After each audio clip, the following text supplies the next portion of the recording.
welcome everybody to the show. My name is Sean from SJS Exotics. I'm the big homie, and with me is Mike Duvall, Big Mike as we call him here from Morph Ave. What's up, Mike? How you doing, buddy? Good, Sean. How you doing tonight? It's going to be a great show. Wonderful, man. Yeah, man. We got a really good show in store for everybody tonight. So, you guys just go ahead and stay tuned and just watch through the whole show. I'm sure you're not going to want to miss this. We've got a professional in the building, and he's talking about real stuff, man, how to make your stuff even better than it is. So, with that said, let's go ahead and pay our bills real quick. All right, we want to appreciate the official sponsorship there of the Fat Man Nation, Chris, over at the Fat Man on YouTube there, 1st and the 15th of every month. And then the 15th of this month, which is Tuesday at 9 p.m., he's going to have Brian Bodie from Brian Bodie Reptiles out in Las Vegas. Make sure you go over there and check him out. All right. So we only got one sponsor, so we only got to pay one bill, I guess. Thank you, Chris. We appreciate your sponsorship, sir, every day. Man, tonight we're going to have Joe Fisherman Photography. So Joe is a professional photographer, huh, Mike? Yeah, for sure. So I'm sure you guys have probably seen him around Tinley and stuff. He's probably taking pictures of your reptiles on the stage and whatnot. So we're going to get to these comments real quick with everybody, and we are going to go ahead and bring Joe out after that. Look at that. Shauna first. Number one. Good evening, Shauna. Thank you for coming in, and thanks for checking us out. We appreciate it. And then we got Big Mike double dipping. Of course. And my favorite, man, hold on. This dude is my favorite dude. Every time I see him come into the comments, man. Dickie Forster. Hey, what's up, Dickie? Hey, what's up, Dickie? Welcome in. Appreciate you. Yeah, man. Every week. Oh, yeah. We got Shauna again. Oh, look at this Sammy over here. What's up, everybody, to the chat? Leaving my snake. We'll go home and take a shower. Just want to say hi to everybody. Hey, what's up? What you were saying, Sammy? Yeah, man. I knew what you were saying, Sammy. We got you. Look at this. We got Ken. Hey, you know what? I like to say a little something because I was watching the RWO the other night, and Mike, I'm sure you remember, we got shouted out by a couple of people over there at RWO, man. I just want to say I appreciate the shout out, and I got a couple of subscribers after that. So me and Big Mike got a couple of subs, man, and that was really awesome. Mike, who was it again? Well, Nick, pretty much everybody over there. They all work together in the group, and Nick and Ken and Justin, and all those guys over at the RWO, and we appreciate everybody over there, their support and coming in and supporting us. And Ken, the past couple of months, I've really got to know Ken very well, just like with those other guys, and they're just like a brother like you, Sean. And you need anything, and they help you. So, oh yeah, shout out to them guys. If you don't know who the RWO is, go follow their page right now and become a subscriber. They put on a good show. It's definitely interesting. It's something different, that's for sure. So if you want a little flavor in your life, you should go check them boys out because they had me dying. I almost pissed my pants a couple of times. Oh yeah, for sure. We got Rat Bastard Royals. What's up, man? How you doing? How's it going? Just LMK is blowing up the chat tonight. We appreciate it, Ken. Oh yeah, dude, definitely. Woo, boy, it's a run at LMK. I love it, Ken. Thank you, buddy. Yeah, we appreciate you. Get through there, man. Let you do that tonight. Yeah, man. So, without further ado, dude, I really want to bring this guy on stage. This dude's been to Antarctica, and I mean that's freaking pretty exciting. But he's a great photographer, so let's bring him out. His name is Joe Fisherman from Joe Fisherman Photography. Hey, welcome to the show, Joe. Thank you for coming. Nice. Yes, glad to be here. Hey, Joe, thank you. Really appreciate it. So I gotta apologize. I missed the perfect opportunity here to do like a Dr. Evil intro from like Austin Powers. Could have just totally swung the whole chair around here, and I was like, oh no, missed it. Could have been way cooler. So just some dude sitting here in a chair looking at you guys going. That probably would have been hilarious, I'm sure. Welcome in, Kristen. We see you in there in the chat. We appreciate you coming in. Yeah, what's up, Kristen and Darren? Welcome to the show, you guys. What up, what up? Yeah, man. Hey, Chris, what's up, buddy? Thanks for watching. Thanks for tuning in. Hey, Chris. We got on Joe Fisherman from Joe Fisherman Photography. So, obviously, you kind of know what the topic is tonight, right? We're going to talk about photos. So, first of all, what got you into doing the photos? What made you think this was going to be what I want to do? So, like a lot of kids my age, I grew up, going out. Now we have like fancy names for like, we're going out herping or whatever. But, back in the day, you're like, I'm gonna go catch some frogs and I'm gonna go catch some snakes and stuff like that. And then you start to learn about it. So you buy like your first Audubon Society book and you start looking up what you actually caught so you know what it is. So, what'd you catch? A snake? What's that? A snake, and now you're like, oh look, I got a butler's garter, or look, oh, I caught a queen snake or something cool like that. And that really got me started into reptiles. Had some anoles as a kid, firebelly newt, all that kind of random stuff, whatever you could get your hands on back in the day. And then right. You get older, and then all of a sudden you're doing photography, and you hear about these, what's a reptile expo. And so you just end up showing up to one and you bring your camera with you, and people are like, I don't know, weirdo, you want to take some photos of my animal? Cool, whatever. And one thing led to another. Yeah, I've had that several times at shows where folks just come up and they got like these really dope cameras. I'm like, oh, that's a nice camera. They're like, hey, can I take photos of your animals? I'm like, sure, go ahead. And they're amazing photos, and I always get a nice little photo of it most of the time.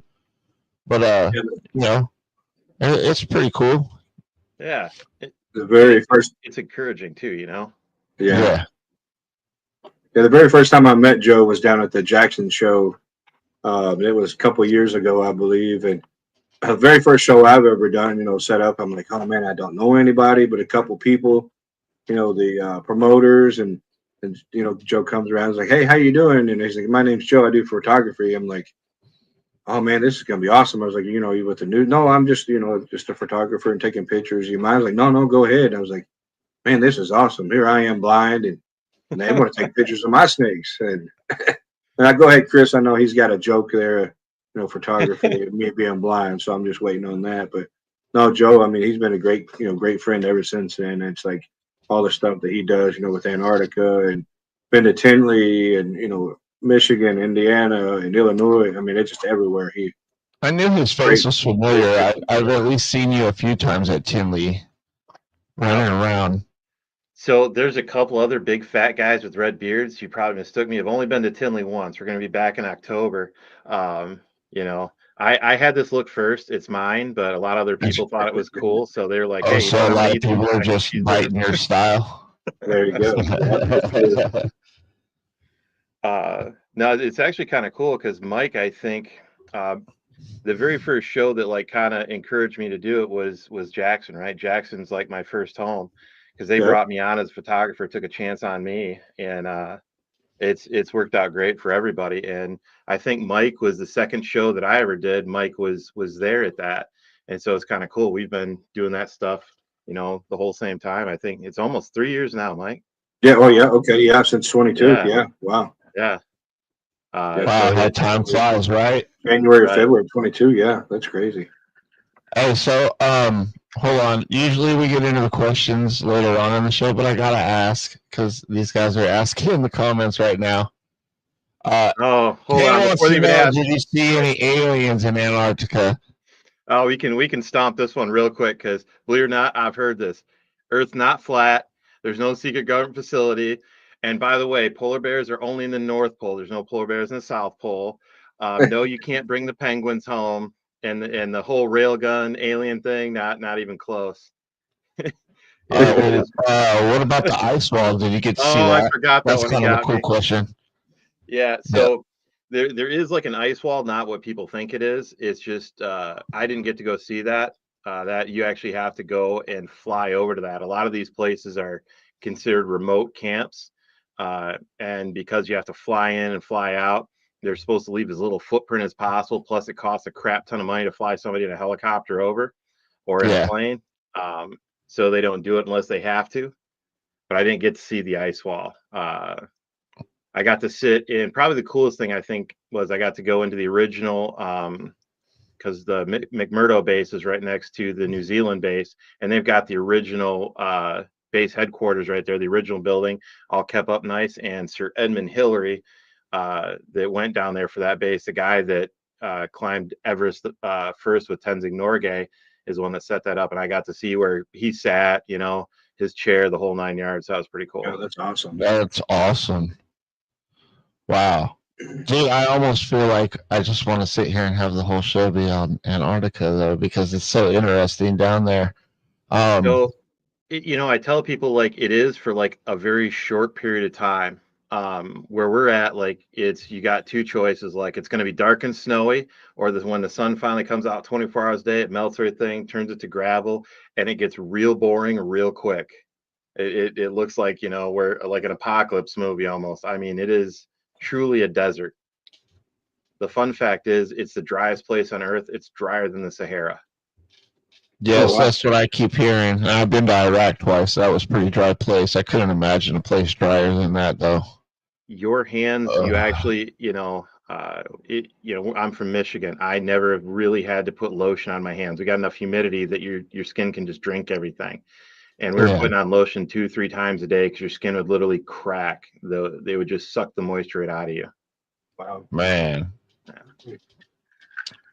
Damn. So Joe, when you first started taking photos and stuff, man, what were some of the mistakes you were making that you had to kind of fix kind of quick? You know, Oh man. because not every shot's going to be a great shot, I'm sure.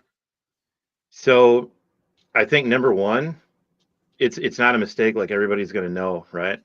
But and it seems like really simple, but understand the animals, right? Like understand their health, their needs, the things that can happen to them. Know whether this is an animal that's going to be maybe bitey, or this one's going to, kick hairs, or this one's going to just, you might stress it out so much that you make it sick. Uh, and a lot of that is just getting to know, like, make some friends with some really good breeders, some good vendors. And I stress that word, good breeders and good vendors, uh, people that care about their animals, and they'll let you know like what's good and what's not. Because you got to worry about things like, nidovirus, mites, respiratory infections, things that can get Mm-hmm. transferred. Understanding like animal care comes first, and it's not something that like nobody goes in wanting to harm an animal, right? Nobody goes in wanting Yeah, to do damage, but it might not be in the front of your mind. You're thinking like, it's going to be okay, right? I'll handle this animal, then I'll walk over here and handle this animal. You're like, why are people making me hand sanitize? I don't understand. Oh, it's to keep me safe. No, not really, buddy. Yeah, for uh, sure. so, and then probably the second thing is lighting. Lighting is super tough.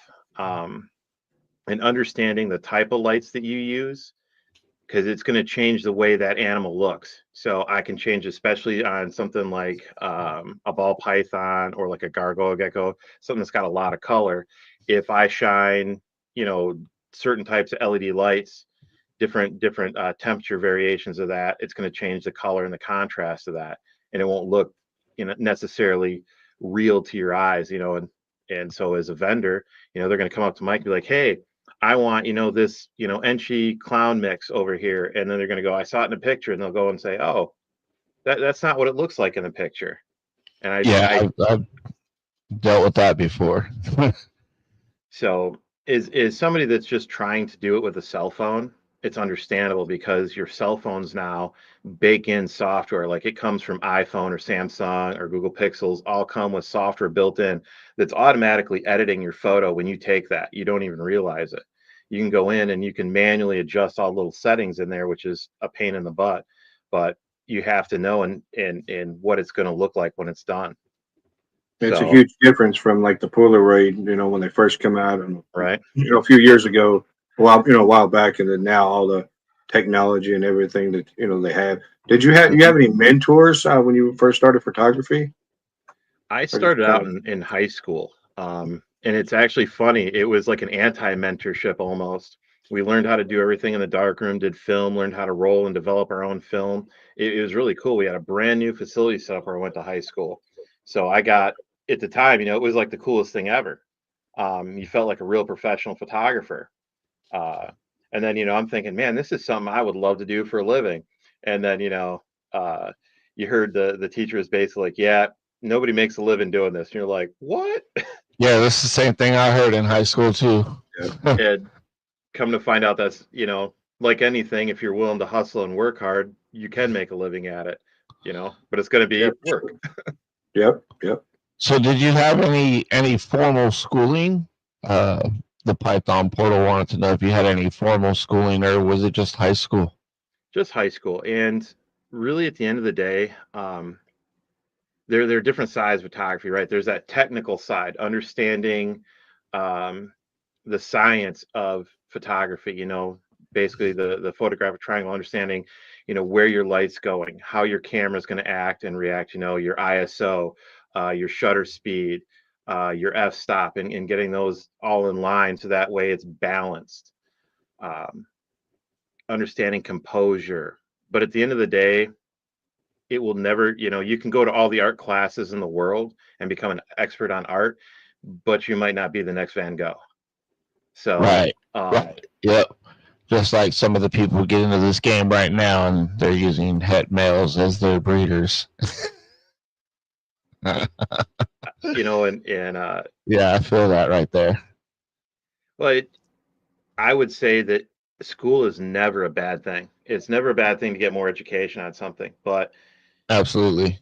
if you don't have the passion for it or the eye for it, it's tough to make a go of it. And you can always develop an eye. If you want something to look a certain way, then all you have to do is find out how you want it to look and keep doing it until you can get it that way. Uh, it's like any hobby or trade that you want to pick up. You just keep going till you can get it right. Some people, they might be able to do it the first few tries. Some people might take them 100. I've got some shots that I still struggle with. Man, Brazilian black tarantulas are so tough to photograph because they're so dark.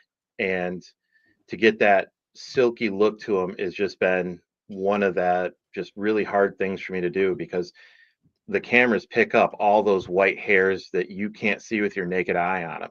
And so then it looks like salt and pepper on there. Yeah, that actually leads into another question. One of the guests, Ken, what's your favorite thing to photograph? Oh, that's a tough one. There's so many cool animals. That spider seemed like you were pretty passionate about it. So I don't like guys spiders, know bro. when you get like a nemesis thing, right? Like I love Brazilian blacks. I think they're like a really cool tarantula. Those in the Arizona blondes are just such a chill tarantula to introduce people to. And Brazilian blacks just have that really classic look. They're all black. They look scary, but they're like puppy dogs almost. By comparison to like an OBT that's the That's a orange beautiful fighting. spider, but I'm pretty sure I'm not touching one with my bare hands. So I would say actually jumping spiders, probably if I had to pick one, because they remind me of little Ewoks, from Endor. They're just little crazy goons that run around and just Man, I got one in my garage. I see all the time. He sits on the top of my I got this little 7-quart freezer in the garage. He comes out all the time and I catch him like this. Yeah. And he's dancing. There ain't no one else around but me. I'm like, oh, you're dancing for me, right on, buddy. Yeah. It's crazy. Now, with all the faces. Like with all the reptiles and stuff that you've photographed in all the years, is there a certain type of camera that you like better than others? Certain type of like lenses? to get those close-ups. Can you talk a little bit about that if you don't mind? Definitely. So the That's a technical great side question. is I got giant bear paws here. I'm 6'2", 280 pounds. I'm a big dude. And Sony makes amazing cameras. I hate holding them because my hands are so big. They're amazing cameras. They do a great job. Canon makes some really cool cameras out there. Fuji does, Olympus does, and Nikon does. I shoot Nikon and Olympus. Um, Olympus has the only native 2-power macro lens out there, right? So that gets you something. We're playing with that.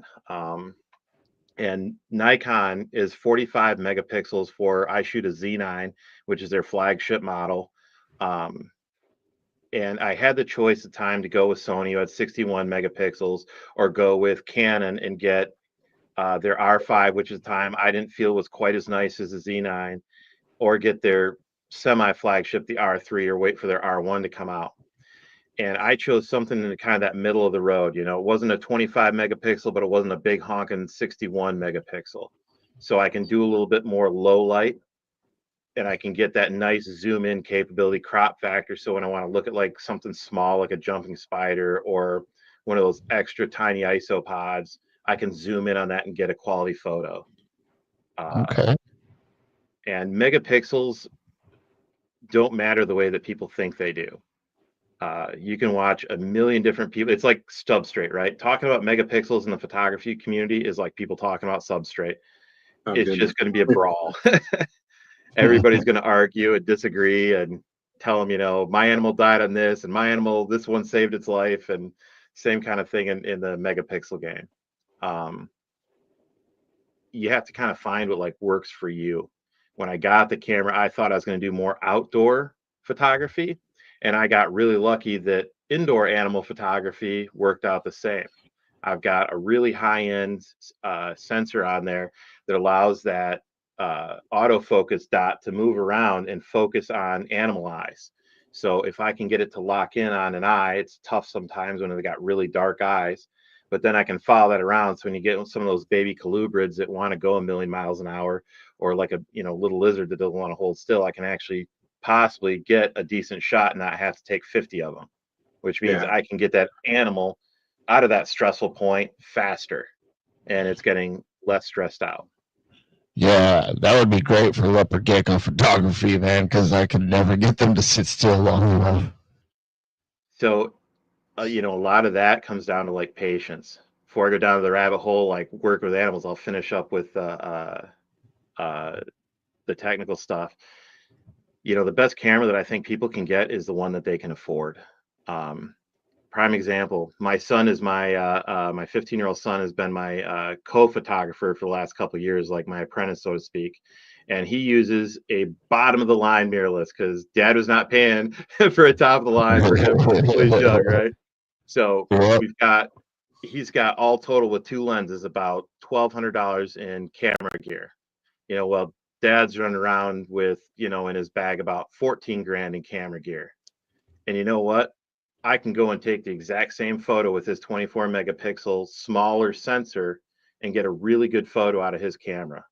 Won't be quite as nice as mine when it comes to print, but on Instagram, you're never going to notice a difference. Okay. And what that entails too, it's like going out and buying a truck or a car, and you get the most basic stripped down version versus like the holy crap, it's got the bigger engine in it, and now it's got all the It's fancy got all the auto works, everything. right? Yeah.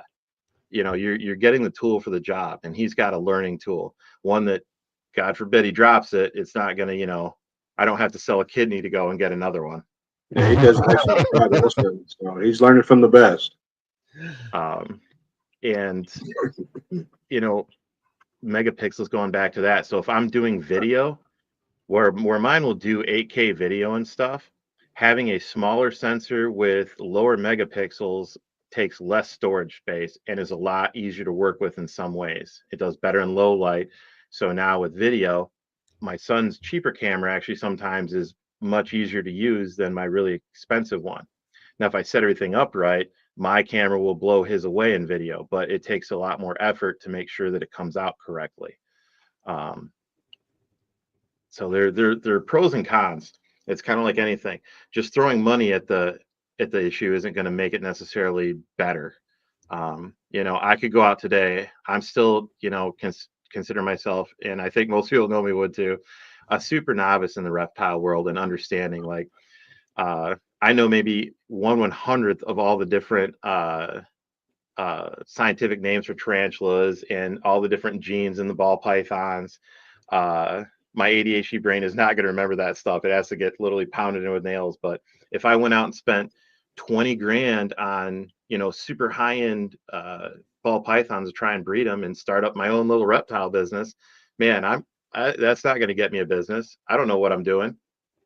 I'm not going to be able to do it. So just throwing money at it's not going to help. Yep. I tell people, get what you can afford. Don't break the bank, because the worst thing you're going to do is you're going to get a camera, and right off the bat, it's probably not going to do what you think it's going to do, because you see all these Ain't that the truth? these high-end photographers out there. You see all these wonderful photos on Instagram, and you're like, why in this shit does mine not look like that? When I got back into photography, I was watching some of these guys. I'm like, what am I doing wrong? Why do mine look so amateur and theirs look so pro? And I had to learn about editing when I got back into photography, because that was something that I'd never dealt with before. And getting into editing was a very steep learning curve, and understanding. It can make all the difference, right? Yeah. If I told people anything, save money on the camera, spend money on the computer. You're watching me right now on an Alienware M18 R2, which is like a 20. Last year before, it was like a $2,500 laptop, and I definitely could even use a little bit more computer than what this is. 32 gigabytes of RAM. It's got a high-end processor, really nice graphics card, and it still struggles because of all the AI technology in like Adobe Lightroom. So yeah, you also keep animals too, don't you, Joe? Mm-hmm. You have a few different reptiles and stuff too. Just a couple. Just a couple. We got, I think, what are we up to now? We got 7 tarantulas. Most of those are slings. We've got a couple of orchid mantis, and we've got a spiny mantis that are just little. Trying to remember what instar they're, just little babies. One's up to about almost a ½ inch now, and then we've got a baby boa, almost up to juvenile size, and then we've got 2 leopard geckos, both sassy little things. I love having leopard geckos, man. They're just like little chunky, fat reptiles with color. The leopard geckos have been great for my kid. They're both sassy little things. When he first got his, it was actually, and I hate using those words, but it was like a rehome from a friend. Her brother gave it to her, and she didn't have the ability to take care of it or the time. And I said, sure, we can do it. My son would love one. Bring it home, and it was a great little thing. If he messed with it too much, you give him a nice little nip. Like, I'm done with you. Leave me alone. So good learning animal for the kid, because it would tell him, like, I've had enough. So what would you suggest to people that are out here now trying to take photos for their MorphMarkets or their Palm Street or whatever, even the MorphMarket stuff, putting their photos out there? You got to take decent photos, but you can't go over the top either, because then the animal just doesn't look the same in the photos when it gets there, and you can have disappointment sometimes. I think the best thing I've seen from MorphMarket is when somebody goes out, you take one good one in a light box, you take one good one shooting straight down with your average light in the kitchen, then you do one on a sunny day outside. So you give them kind of 3 looks of the exact same animal. I know a lot of people that's going to be tough, because they're selling, hundreds of animals on MorphMarket, and it's tough because that takes a lot of time. But you can do it, and that would be my recommendation, is give them 3 different lighting sources, so that way people aren't going to say, that's not what it looks like when I got it. Because as you well know, like, I can go into a slightly dark room, and the animal's going to look different than when I take it outside. And the animal getting a picture at sunset, I mean, everybody's heard of that term golden hour when you're taking photos, right? It's why all the photographers want it. Gives this really cool look.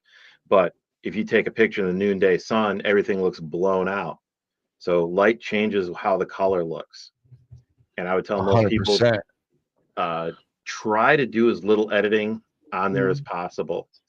Um, don't bump your contrast. Don't bump the vibrance in the color. Try to do as little editing as possible. If you do anything, just sharpen your photos, kind of get rid of any of the noise or the blur, but don't mess with anything to do with color, um, because that's where you're going to get into trouble, and they're going to say, "Oh wow, like blood boas, right?" That seemed to be the last one I heard arguments about because that really looked more brown in real life, and it looks more red over here, uh, Yeah. and a lot of that 100% was lighting. Now, some of your photos and stuff like that, they made it in magazines, right? Can you talk a little bit about that, if you don't mind? So Reptile Report is awesome. Glad you said that. Uh, Redline Shipping runs Reptile Report, and they do probably one of the nicest publications for the reptile community to be able to just look at cool reptiles in all different types of photos, anywhere from amateur to some like super high-end photographers. Don Champlain and Zach from ZTH Photography, you'll see them on Reptile Report. Amazing photographers. They do just a great job. Their stuff is so polished, so nice looking. I definitely encourage everybody to pay attention to Reptile Report and look at those. But that gave me the ability to look and say, okay, where am I lacking? What do I need to do to step up my photography game? And it gives me a bar to reach. I definitely give those guys the big edge on that. But Redline Shipping doesn't really make money on the Reptile Report, so it's something cool that they really do for the community. Gives photographers and people that own reptiles this opportunity to share their passion. And it's a good look for the reptile community too, because now all of a sudden people see these animals in, a different light. In the reptile community, you're always fighting against that. They want to squish the spiders, they're scared of the snakes, and being able to look at them in a way that's how do I want to put it? Less aggressive, I think is what I would say. Not so threatening is Yeah, kind of like something the good. mean animals, and they're not what they Yeah, people think they are. yeah. Yeah, totally trying to change perception, that's for sure. And that's why I like I said, not affiliated with Redline Shipping at all. I met him for the first time in March But we like 24 them down in though. Finley, and super cool, super cool. Very supportive, and still continues to share our stuff. So I get shared on Redline Shipping and Redline Science and stuff like that. So um, it's I feel like that's pretty cool. I like that, and it gives some of the vendors and stuff that I take photos for, like I can go back and tag them in it and go in and tag the shows in it and say, hey, look, this showed up here. Look, cool. And for a lot of people that are smaller breeders, something that's a big deal for them. They like being able to see their animal up there, or people that bought something as a pet and they just bought it at a show and they got their photo taken. Now suddenly they get this really cool photo that showed up, and they can share that around, which is also it's good for everybody. Yeah, for sure. Especially if it's a kid or or a teenager like that, and they don't have like Facebook or whatever, but their parents do, and they tag their parents and hey, look, the animal you just purchased, look, it's on Redline, and look, and they tell their friend about it, and they tell their cousin, and it just kind of grows the community as a whole. We Yeah. got Right? a we got a question from Kristen and Darren. When I use a bright light, my snake looks amazing, but in the natural light, they look more dull. And I feel like sometimes the bright light makes it look like it isn't a natural depiction of the snake. What do you guys say about that, man? So depending on what kind of light you're using, like when you use a bright light, what kind of LED is it? So when you start talking uh, light colors, it's also called temperature, right? So when you talk about like that old incandescent light where it looks kind of warm and yellowish, all the way down to something super white, almost to a blue level, you get that color spectrum, right? Um, and depending on what color spectrum you use is going to change the way that looks. So if you use, and when I use like a light box at all the shows, I can switch that to a warm light, and I'll change that light sometimes depending on what the animal looks like. If they've got a redder or more orangish tint, I kind of stray away from that yellow or orangish light sometimes, because then it'll just really over enhance that color. And I will adjust the light level depending on the animal sometimes if I feel that it's not accurate color wise, and I'll look through my camera and I'll say, okay, that doesn't look like how I want it to look. And when you go natural light, a lot of people, when you take it out, if you take it out probably after, right now, I would say after 10 a.m. all the way up until about 6 p.m. ish, depending on where you live, that light's going to be super bright and it will definitely dull it out, unless you're taking a like a boa or like a retic where they have that iridescence, and then it's going to really make that pop. But the closer to that noon to 1 o'clock sun where it's like directly overhead, even that iridescence sometimes can get burned out by that super harsh sun. Yeah, 100%. That's kind of what you were saying earlier too about Yeah. the different lighting situations. Yeah. And it's always a tough game. I mean, photography really is just manipulating light. It's making light work for you. Kristen says thank you. Of course. Yeah. So when you're out there, what is it that made you go towards reptile photography? I mean, there you could have took photos of all kinds of things, right? So I kind of, like we were talking about earlier, kind of showed up to a reptile expo, and next thing I know, like, yeah, people really don't take a ton of photos. So, where you see, like, we're talking about, you have, some people show up every so often. We also, my in-laws and we've had horses too, raise Appaloosa horses. And I grew up training field trial dogs, raising English setters. So everybody wants to take photos of horses and dogs. They're cute, they're fluffy. Everybody loves them, right? You go to a horse show and there's always photographers trying to take pictures of the horses. You know, it's crazy. And so I come here and I hear rumors about other people taking photos of reptiles. Nobody's actually doing it. So it's kind of like a two-part thing. Like, hey, there's not a lot of competition here. And I really like reptiles. I think, they're amazing animals. I like inverts. They're so great. And they make such interesting photography subjects. They have such detail to them. And like I said, everybody wants to do pet photos of cats and dogs, and they're all happy and they get cuddles and they think, oh, that's great. But not a lot of people want to do reptiles. So I was like, huh. And then the more I got into it, the more it was like, you'd hear people talking and you didn't realize that there was such a huge prejudice against the reptiles and the inverts. It kind of bothered me. And I'm like, no, they're actually really relaxed. They're not out to get you. 9 times out of 10, if you get bit, it's fear or it's a food related bite. And 100% of the time, if you get bit, it was a human related fault in that. You put yourself somewhere you shouldn't be. You put the animal somewhere it shouldn't be. And you try to explain that to people and let them see it. And when you tell them that you've done photos of medically significant venomous animals and you're still alive, they're like, what? That happened? And you're like, yeah, it was fine.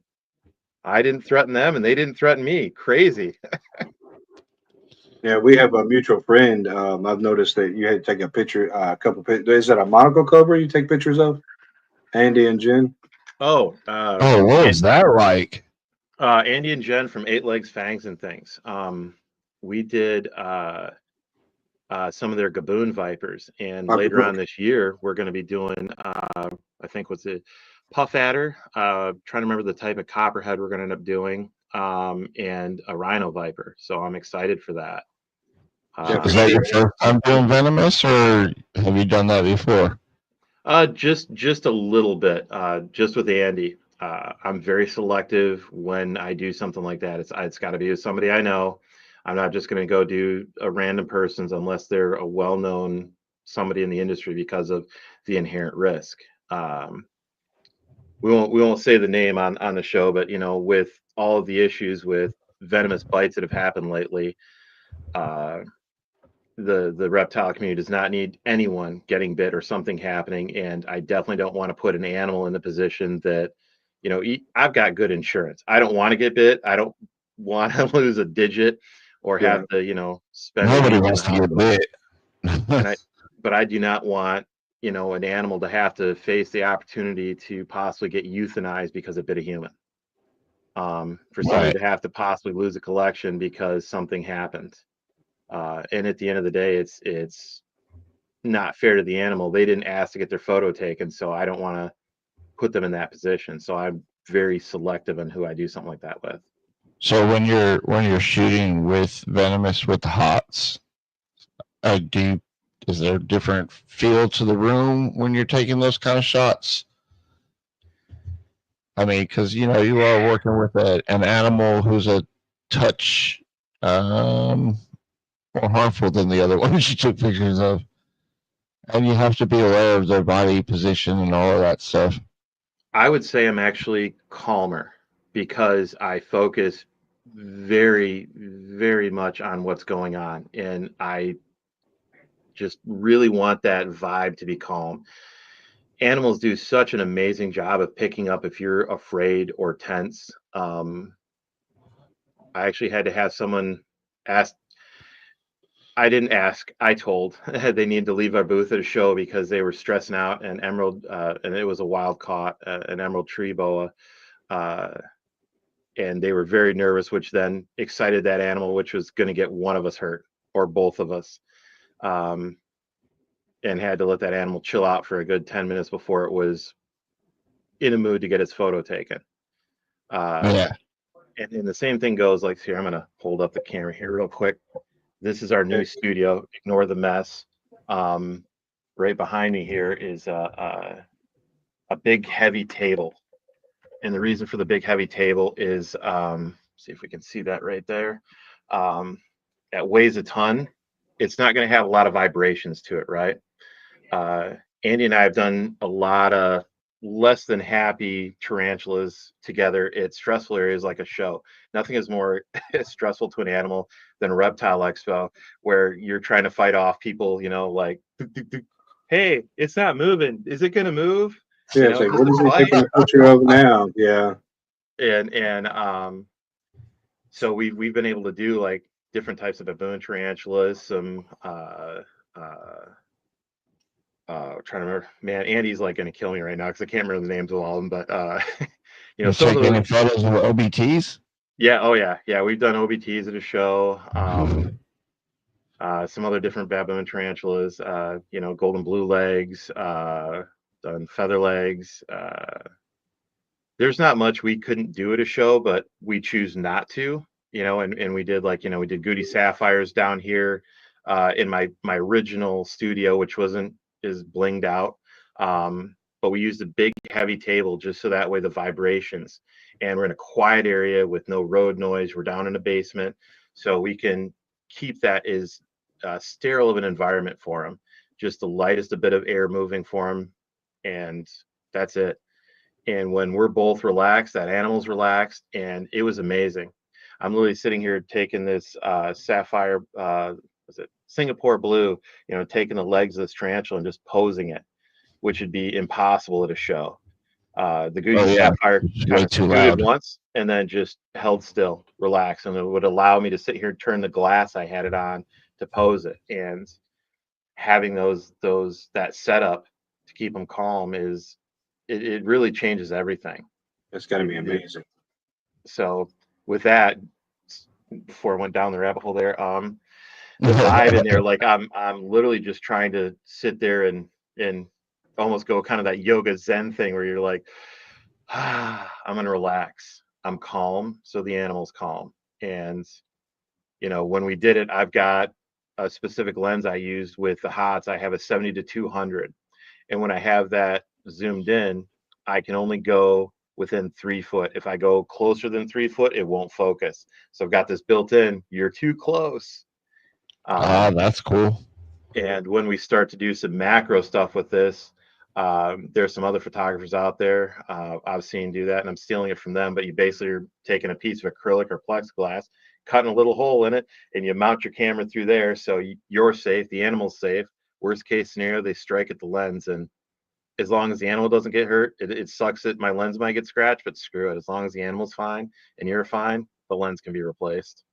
Oh yeah, Yeah, 100%. a lot of great knowledge.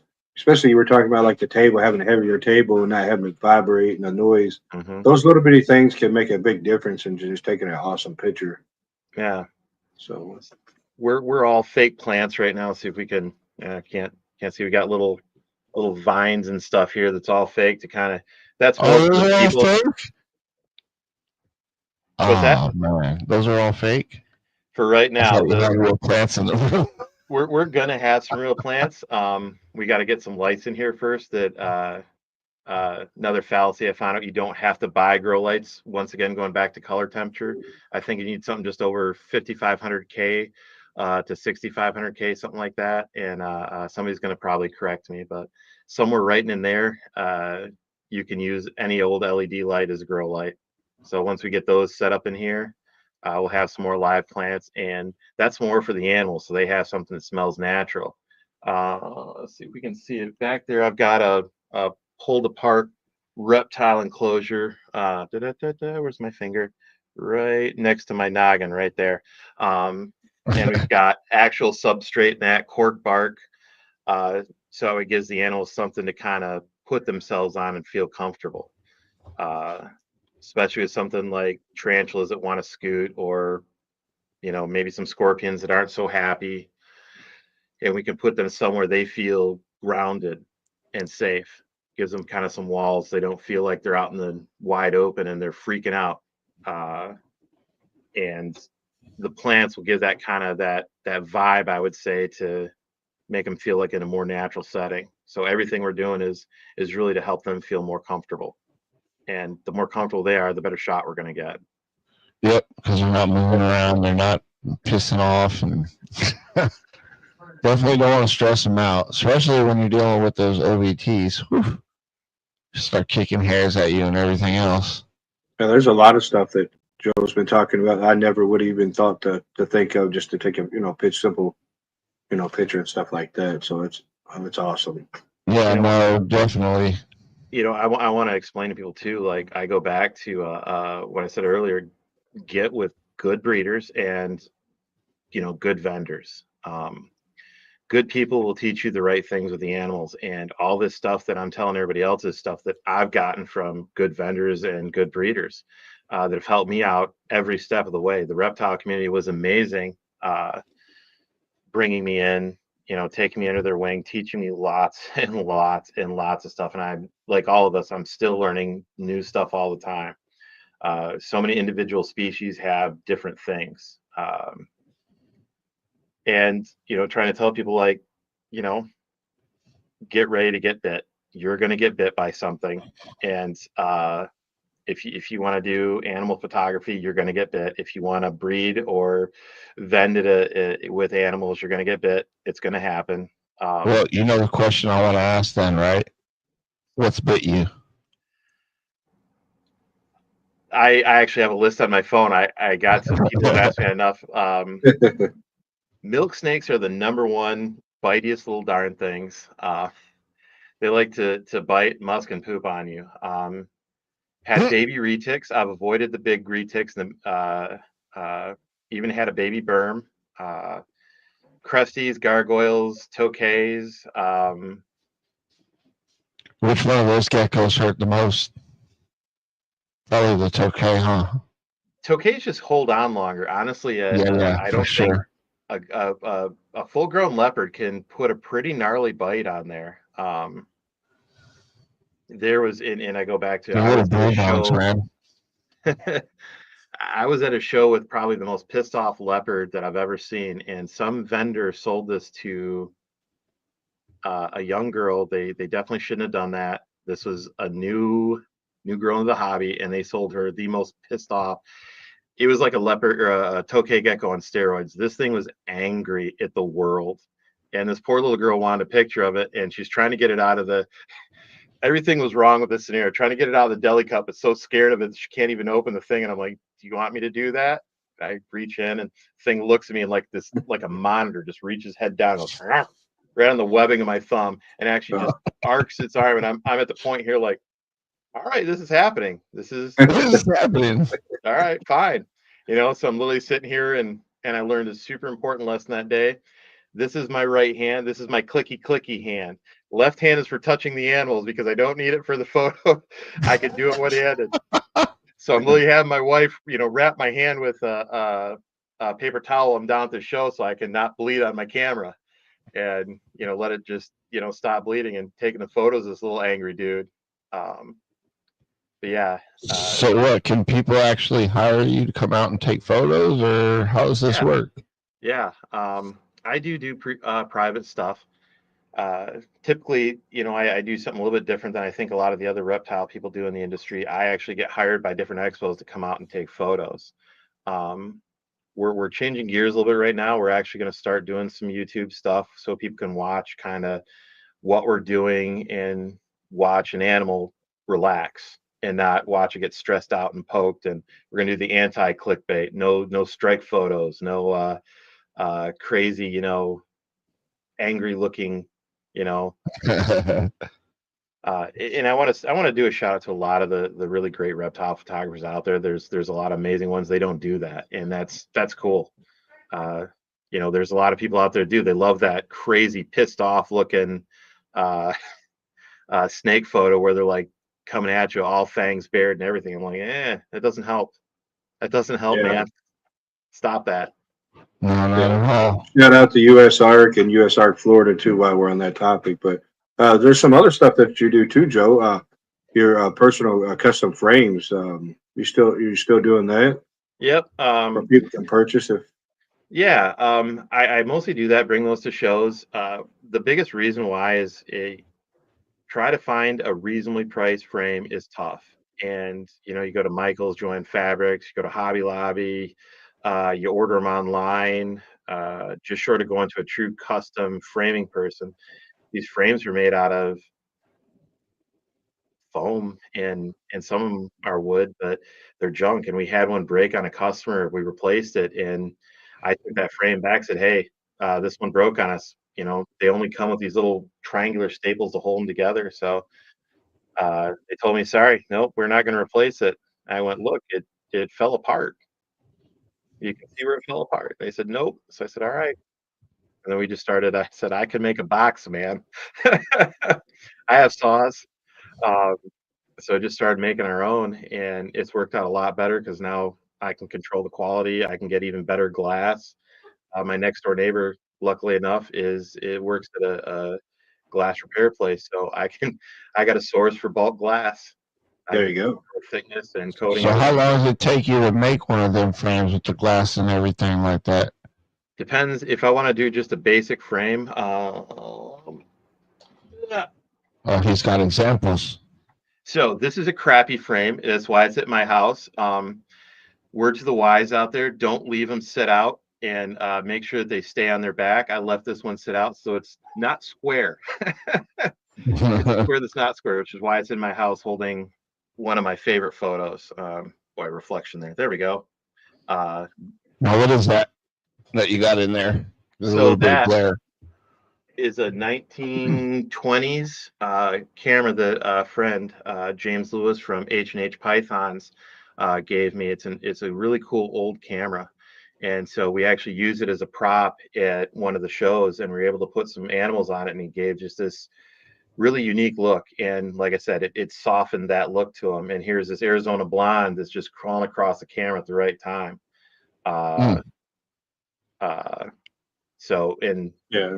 we use something called isopropyl alcohol 90%, and that kills everything. They use that to kill bed bugs. So that's something that I can go and put on there, let it dry, and then have it, once it's dried, I can wipe it off a little bit of water and make it safe for inverts again. Damn. And well, that's one of the reasons why we're doing so many fake plants in here too. So that way should I ever have a worry about a sick animal, I can now decon it, let it set, decon it again, and no big deal. I don't have to worry about, spray 90% isopropyl alcohol on a live plant. Well, that's probably not going to work out so great. No. Yeah. James and Kate, they're also here in Michigan. Yep. H&H Pythons, real nice people. Yep. Yeah. Good folks. So that was an awesome little gift that I got from them. I was able to turn around and making it a really cool photo. But that's one of the things to do. If a frame's not going to be top shelf, if it's not going to be quality, it'll either get redone, trashed, or it'll be for me at home. Yeah, for sure. If anybody wants to get a hold of you, Joe, where can they reach out to you on YouTube and stuff? Probably the easiest way is going to be Instagram or Facebook Messenger through J Fisherman Photography, J_Fisherman_photography. Sure. Have you started your YouTube channel just yet? I just launched it today. It's got like one short video that's really, really short. Put a couple photos up there, and we're hopefully going to be starting to do content in the next week or so. Go to his YouTube and go subscribe now. Is your YouTube Joe Fisherman also? Yep. Okay, for sure. We're going to have the same logo you got right there in the upper right. Yep. Okay. Right there. Yep. Awesome, man. Well, we really appreciate you coming on the show tonight, man. We're gonna put you backstage and wrap up the show. Hey, thanks for the opportunity, guys. I appreciate it. A really great guest, and we would love to have you back on anytime you'd like to come on, man. Definitely. Thanks so much. All right, thanks, guys. All right, man. That was a great show, Mike. That guy had a lot of information. There was a lot of stuff that, like, he was talking about the heavy table and just like different times of the day. A lot of people really don't think about the little things like that can change a really big, picture.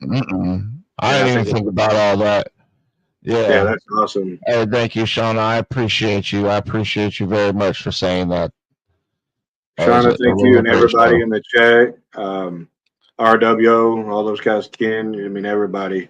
Everybody, dude. You guys are awesome. We appreciate you guys, and we are going to say good night.